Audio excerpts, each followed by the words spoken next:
natin. Amen? Ginagawa na tayo ni Lord, patuloy tayong maglakad sa liwanag na Kanyang ipinagkaloob sa atin. Amen?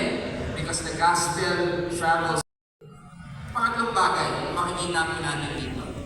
Sabi po sa verse 5, Then Philip went down to the city of Samaria and preached Christ to them. So meron pong persecution na naganap at yung bawat mananampalataya ay hindi po tumigil sa pagpapahayag. Now, isang example po na binigay dito ay si Philip o si Felipe. Si Felipe po ay pumunta po sa Samaria at pinahayag si Kristo sa kanila. Alam niyo po, para sa mga Hudyo, ang Samaria ay lugar na malalim ang alitan sa kultura at relihiyon. Hindi po sila nagkakasundo. For years now, the Jews did not like the Samaritan. And the Samaritan, dahil doon, ay ayaw din nila sa mga Hudyo. Remember, meron po isang story sa Bible, si Jesus ay dumaan doon sa Samaria. At sabi doon, kinakailangan yung dumaan sa Samaria. Hindi alam ng mga disciples na meron siyang appointment with the Samaritan woman.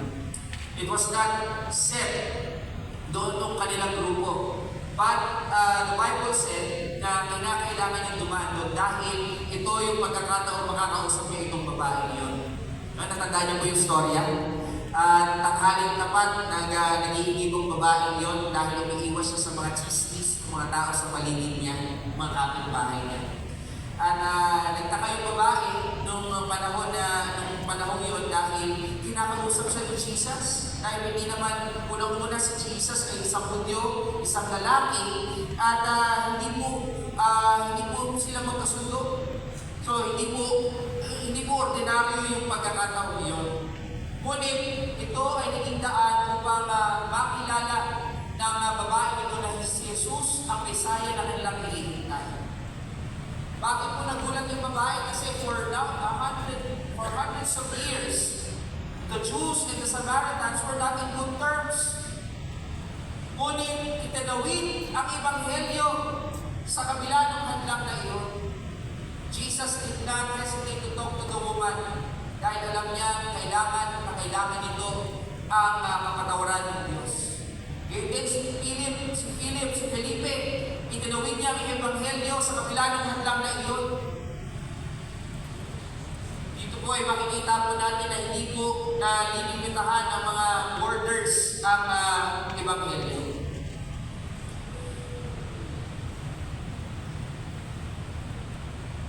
Alam niyo po, ang binabasa who was made as both one. Tayo po ay pinag-isa ng Diyos, kaya makikita niyo yung early church ay meron pong mixture ng Hudyo at mga Gentiles. Meron pong mga pagkakaisa dahil kay Kristo.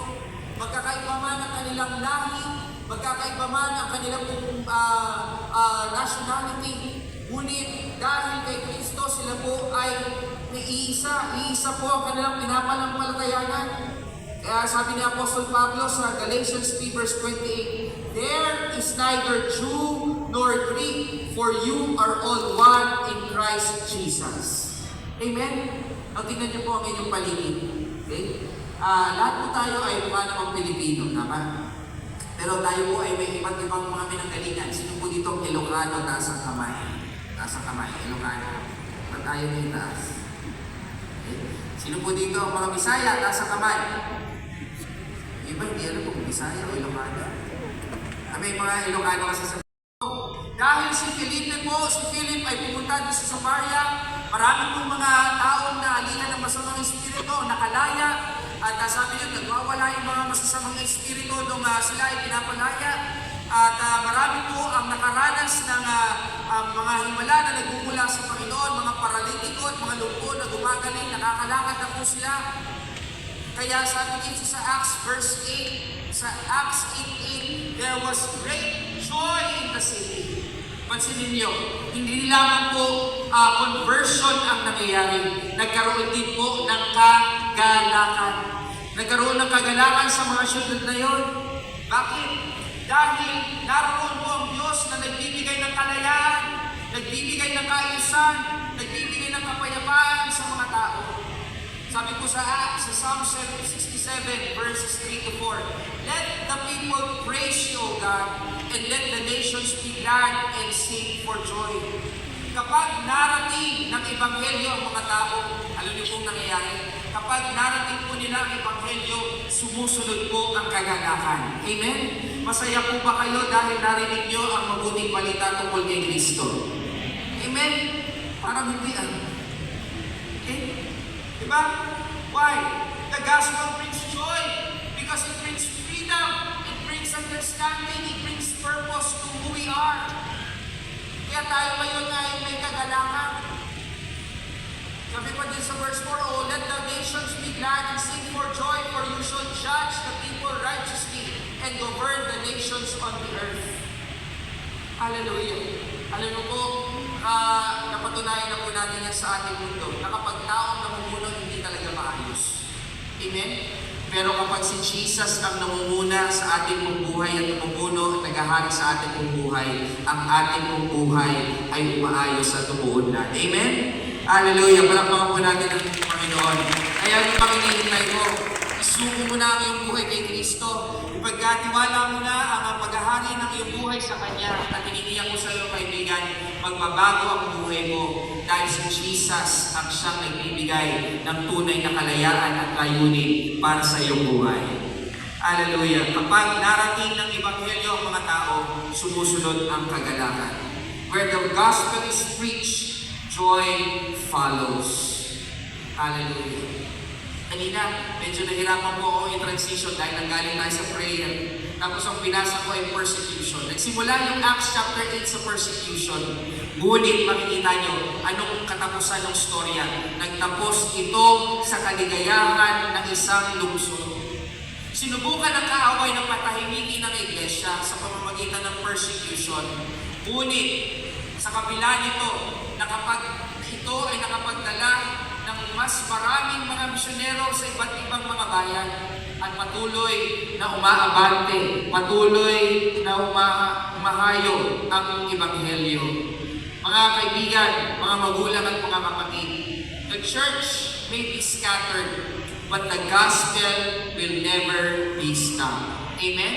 Hallelujah. Tigilan man ang kaaway ang paghayag ng salita ng Diyos, ang iglesia man ay kumalat, ngunit ang Ebanghelyo ay hindi po natin mapipigilan.